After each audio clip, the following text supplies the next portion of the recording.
Hey guys, you guys know that NAMM is coming up and we plan on releasing a new plugin. I wanted to give you a walkthrough of this thing a couple days before so that you can see what's going on here, and I really wanted to show it off because I am very, very, very excited about this thing. It is called the Transgressor. Now what this thing does is it gives you separate EQ control over your transient and your sustain sound. What it does is it lets you really get in there and tweak exactly the way you want your drums to sound. So let me just dive in and show you an example. I'm going to take this drum clip here and walk you through how I use this plugin. Let's have at it. So here's the drums we are working with.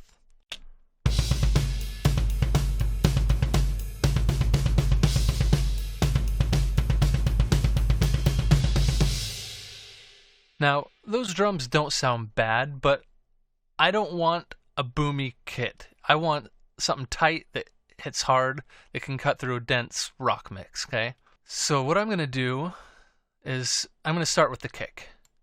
So let's make sure these settings are reset so that nothing's going on. Okay, so let's solo this kick. The first thing I noticed is that this kick is super boomy.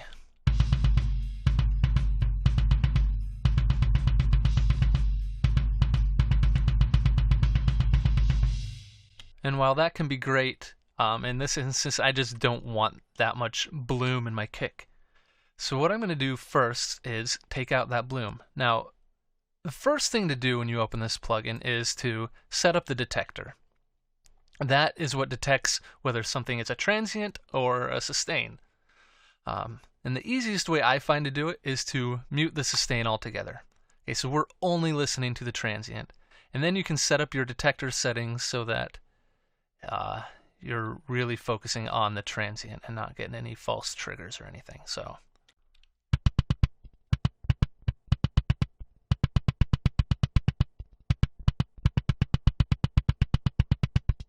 okay, you notice there's a couple little weird things going on. We have this little switch here that sets the cutoff to hard, and I'm going to up this sidechain a little bit. Let me listen to this, what the detectors listen to.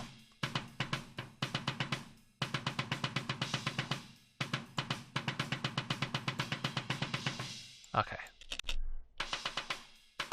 I don't want that bloomy low end interfering with the trigger. So let's hear that now.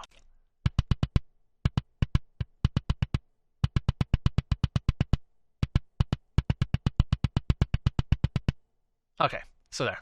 That's all the false triggers are gone. So now we have complete control over our transients, and now we can set this release time of the transient to be whatever we want. So it's set super short by default. We can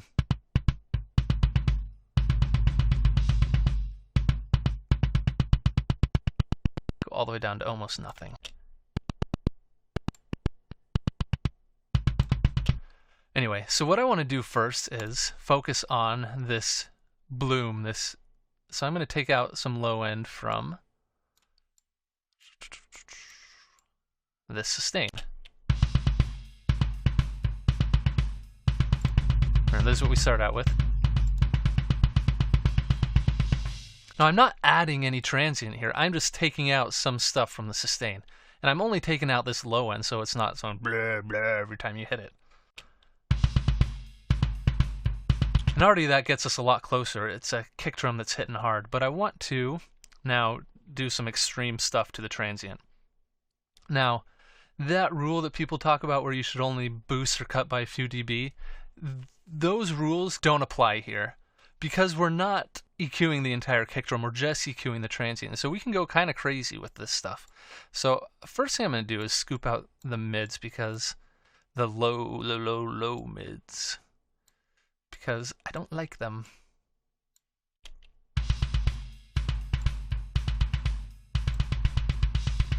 And I'm going to add a lot of low end and quite a bit of high end. Let's bring down that.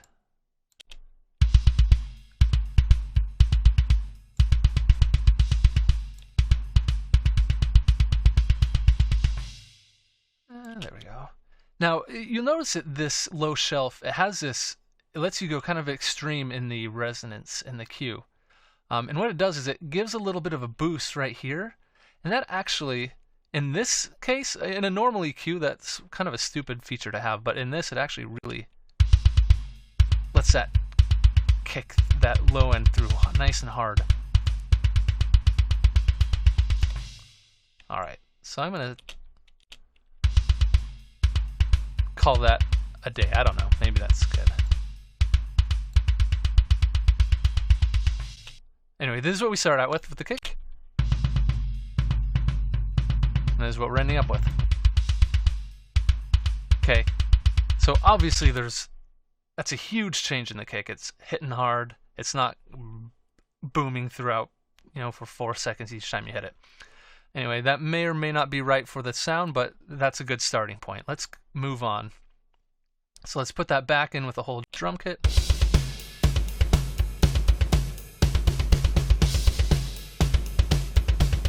Now, okay, so we're getting closer. The overheads, let's listen to those really quick. There's this kind of knocky sound from the kick drum, and I want to get rid of that because it sort of takes away from my low, hard-hitting kick. Right? So the easiest way to do that is, again, with this guy. So I put this on the overhead track, but I'm not going to use it like we did last time. What I'm going to do is actually sidechain the kick to the overhead. And I've actually already routed it. So I have the kick coming out, going to my overhead channel here. So that if I listen to the external sidechain on this guy, let's just solo the overheads. It's a kick drum. But if I listen to the sound, it's the overheads. That's because I'm using the kick drum to key this transient shaper here. Because what I want to do is take out that knock every time that kick hits. So let's set up this detector.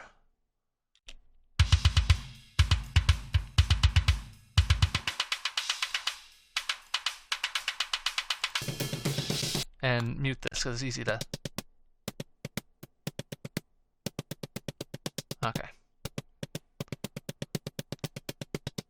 Make sure there's no false hits in there. Sounds good. All right, so now we can go in and focus on that knock. You can really hear it there.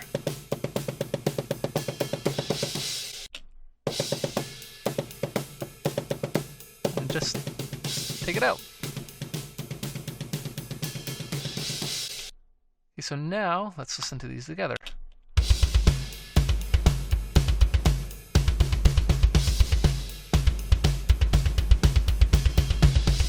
All right, we're getting closer. Okay, so we have their kick pretty much dialed in. Let's get rid of this guy. Now let's focus on the snare a bit. And this is where things get pretty fun. Solo the snare, bring in the snare? Yeah, snare. All right. Again, we're reset to default settings, so it's not making any change to the sound. First thing I'm going to do is go in and listen to the sidechain.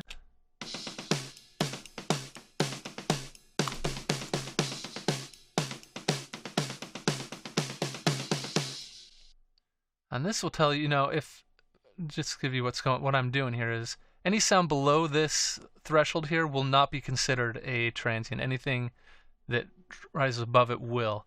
Now this here changes from a hard cutoff to a soft. If I have this on hard, then anything below this will just be wiped out completely. If I have it on soft, it will still detect these transients, just less extremely. So let me just show you real quick.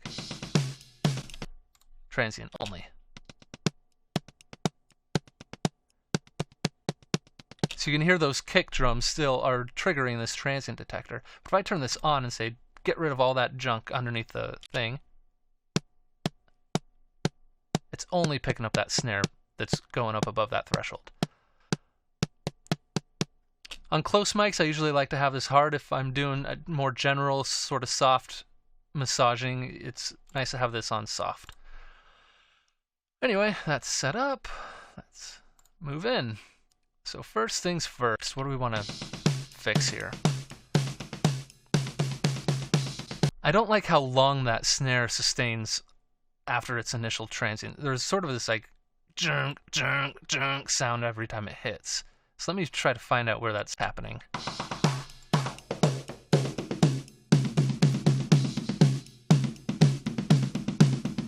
Okay, sounds about right there. So I'm going to take that down.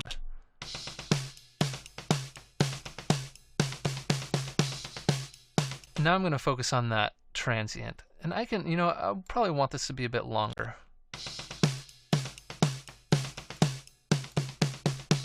I'm going to boost the low and high again because I want it to hit hard and have more impact.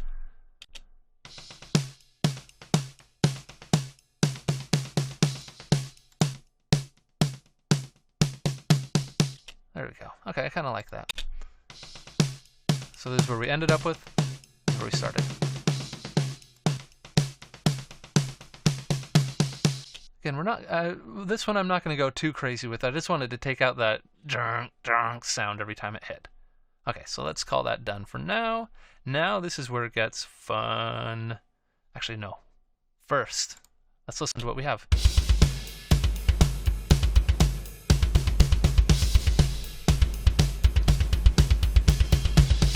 All right, we're getting closer. Now, the last step, which this is one of my favorite things, is the room sound. Okay, so if you solo these rooms, they sound kind of insane. There's so much wash going on. Okay, so I can't work with that and make much use of it. It's just too much stuff washing out. You turn it up and it just sounds like a mess. But what we can do is, like we did with the overheads, I'm going to sidechain the room sound to the snare. And again, sorry, I already routed that to the room. So if I listen to the detector and the room sound and put on sidechain, I've got the snare.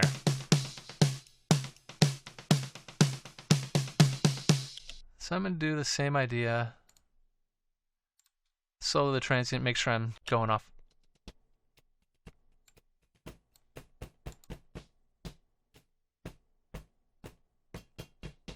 Okay, so we got the snare going, triggering this room. Now, I'm going to do a little bit different this time. I'm going to turn down the sustain, and I'm going to boost the release time very high. So every time the snare hits, we hear the room sound come in, and then it turns down. And what that does is it lets me boost the room sound without... I'm going to crank it high.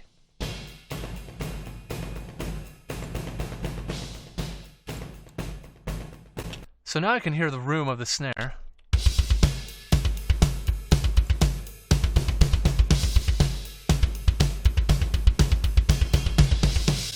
Without it sounding so bloody dry. So if we mute this room, the whole kit just sounds too dry.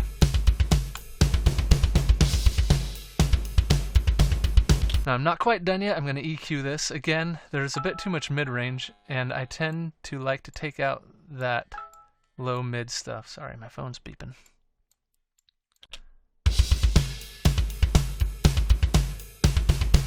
There we go. I'm just going to crank this. There we go. Okay, so now look. Look. This is what our room sounds like soloed. And I can turn that time up. Okay, so here's what we got here now. We started out with this.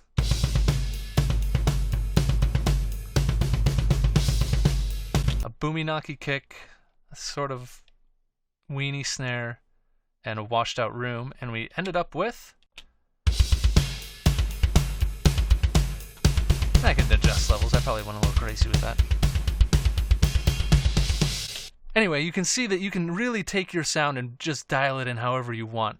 There's no limit to what you can do with your drums. If you're having issues getting your drums to cut through, this plugin makes it so easy to fix that. Anyway, I will see you at NAMM. I'll be giving some presentations, probably focusing on this because it's my newest and I'm most excited about it. Anyway, have fun music making. Goodbye.